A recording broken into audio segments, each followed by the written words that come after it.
அண்மை செய்தியை பார்க்கிறோம். கன்னியாகுமரி மாவட்டம் புத்தன்துறையில் கடற்கரையில் விளையாடிய 2 சிறுவர்கள் பலியாகி இருக்கின்றனர்.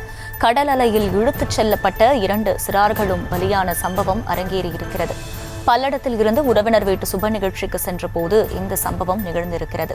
மகன், மகள் என 2 குழந்தைகளும் கடல் அலையில் சிக்கி பலியாகி இருக்கக்கூடிய சம்பவம் கன்னியாகுமரியில் அதிர்ச்சியை ஏற்படுத்தியிருக்கிறது. இது குறித்த அண்மை செய்தியை பார்த்து வருகிறோம்.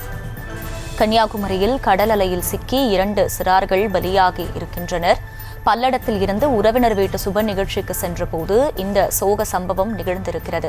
மகன், மகள் என 2 குழந்தைகளும் கடல் அலையில் சிக்கி பலியாகி இருக்கின்றனர்.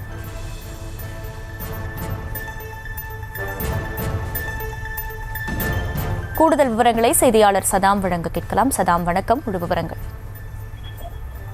வணக்கம். அதாவது திருப்பூர் மாவட்டம் பல்லடத்தை சேர்ந்த பிரபாகர் தம்பதியினர் கன்னியாகுமரி மாவட்டம் புத்தன்துறை பகுதியில் உள்ள சுபா என்பது இந்த சுப நிகழ்ச்சிக்காக கன்னியாகுமரி புத்தன்துறைக்கு வந்திருந்தனர்.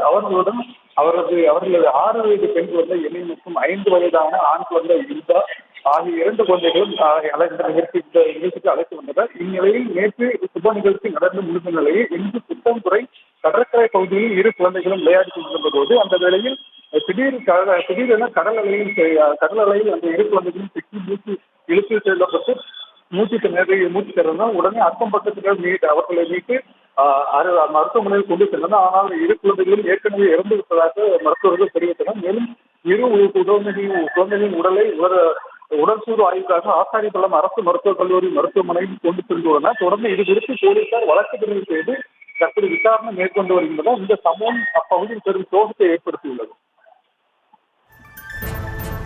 விவரங்களுக்கு நன்றி சதாம்.